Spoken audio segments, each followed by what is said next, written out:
Hey everyone, hope you're all doing well. I thought I'd just jump on today to discuss something that I've been thinking about for quite a lot recently.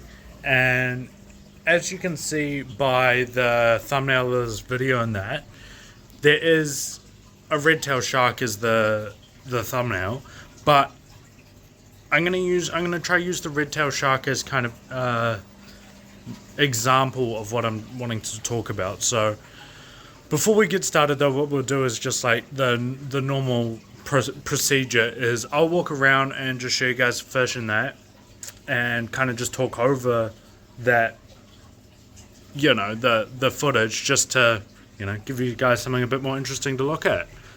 This is a red-tailed shark, by the way, in case you're unfamiliar with the fish.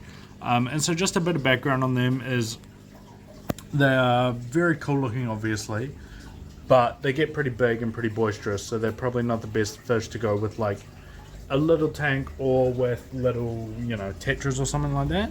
So yeah, I mean, that's about that. But what I was wanting to talk about is something that happens quite a lot when it comes to the red-tailed sharks in particular, somewhat with the rainbow sharks as well, is I find a lot of people often buy them when they're little, like maybe 3 to 5 centimeters, say, on average. A lot of people will buy them when they're little and have them in their, say, 70 litre or 20 gallon tank for a while and really enjoy them. But then they'll start getting this sort of size and they start causing trouble. Obviously, they move. They are, as I was saying, they're a bit big, bit boisterous, and that cannot be, the best for those kind of fish. There's a rainbow shark there, which has got all the red fins basically as well. But yeah, I mean, that just causes problems. And so the thing is, with the red tails and the rainbow, like all the sharks in general, they are probably, I'd say, up there with the most either surrendered or people trying to trade them back, or people trying to sell them to me, all this kind of thing. They'll be up there with that, because I mean, I don't know exactly why, but that's kind of why I think, because like everyone wants a little shark in their aquarium. They look cool when they're small, all this. It's just when they get bigger, they start to, that's when the problems start to arise. And I think for me, something that I've always found to be really important in like in a personal sense is that when you get fish, in my opinion, you'd want to be getting a fish so that you can keep it for the fish's entire life. And obviously there's lots of differences. So say, for example, like one of these guppies, at max maybe like 5 years or so of life is in them, maybe a bit less, maybe a bit more, but take that as an example. That's fine. But when you get to something that's a bit bigger and a bit boisterous that lives longer, there's a bit more of a commitment involved, in the sense of, obviously, you've got to have more room for a longer period of time and all this sort of thing. Which is why I think they get traded back so frequently, or like returned or surrendered or like given away, or all this, is because they get bought oftentimes not with the intention of keeping, like, not with the intention, but like the keeping them for their whole life isn't so much kind of a factor, which is, I think, a bit sad. And I think it's a lot to do with education. Like, I don't want to blame, a hobbyist who just walks into a fish store and doesn't really care, just wants to set up something for their little kids or whatever. That's not obviously their responsibility. That responsibility should be on the person that's selling them, to, number one, make sure that those people are aware, like, how big it gets, how much space it gets, their sort of attitude problems that these particular fish can often have, and all that sort of thing. So I think with these fish, not just the red-tailed sharks, but that's the example that we're working with, the intention and when we're selling them, we should be thinking, right, I'm selling this fish and it's never changing hands again. Maybe it does, maybe it doesn't, but at least that's the intention. And I don't think that's quite where we're at as an industry as a whole. So that's why fish like the red-tailed shark are always getting brought back 6 months later, and then no one really wants a big one, so I end up having red-tailed sharks floating all over the place, and it's just I don't think it's fair for the fish. So what I kind of think is, if we're not gonna be ensuring these fish have homes for the long term, and not kept in this sort of kept for life mentality or space, then maybe they shouldn't be in the industry. And I mean, that's not to say that people don't buy them. Like, I don't want it to sound like I'm saying that every single person who owns a red-tailed shark is never going to provide a good home for it. That's not what I'm saying at all. But it's a question of balance. And I mean, for me, I think there's a lot of them don't get sort of kept for life. So potentially, it's a question we should ask ourselves of whether we should just not keep them or something like that. And I mean, if you've listened to our Three Idiots podcast about the monster fish, it's kind of that same question, but not necessarily to do coming so much from the size or the temperament or, you know, aggression levels of the fish or anything like that. More to do with like the mindset and the sort of way we keep them, if that makes sense.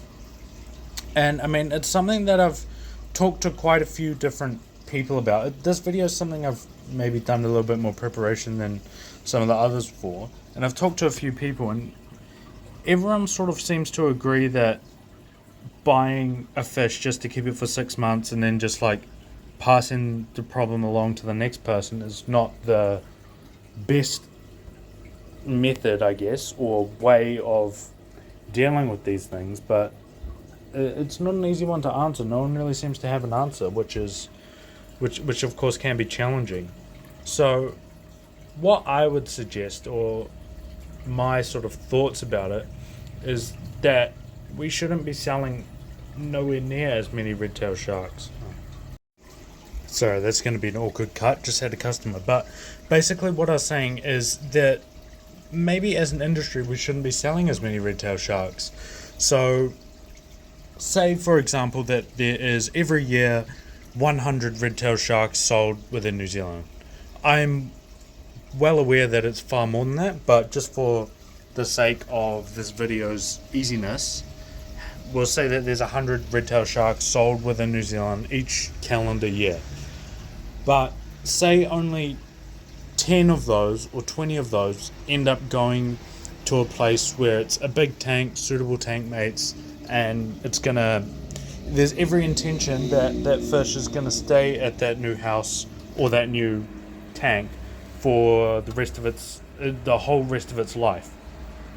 So then maybe that's how many we should be selling in general, in total, as an industry, instead of trying to sell 100 and making some extra money, but at the cost of the fish, and at the cost of the fish's well-being, or even just by taking the risk that they might not be home properly. And I mean, I'm using red-tailed sharks, but you can say the same about the silver arowanas.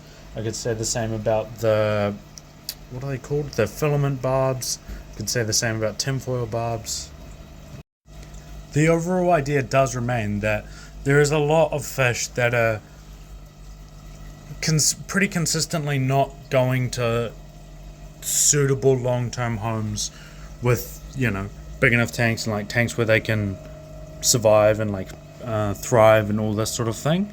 So maybe we should sell them in smaller, numbers. And I mean, a lot of that, it's a bit hard because that's going to sound like it's like I'm talking about kind of trying to shrink the hobby, I guess. But I mean, if we're taking like a red-tailed shark, for example, something off the top of my head that might be far better to suggest selling to these people is like, maybe it makes a lot more sense to sell, a group of cherry barbs or something to this imaginary tank, that you put them there, they'll be fine like forever, not going to fight with all the other fish, all this kind of thing.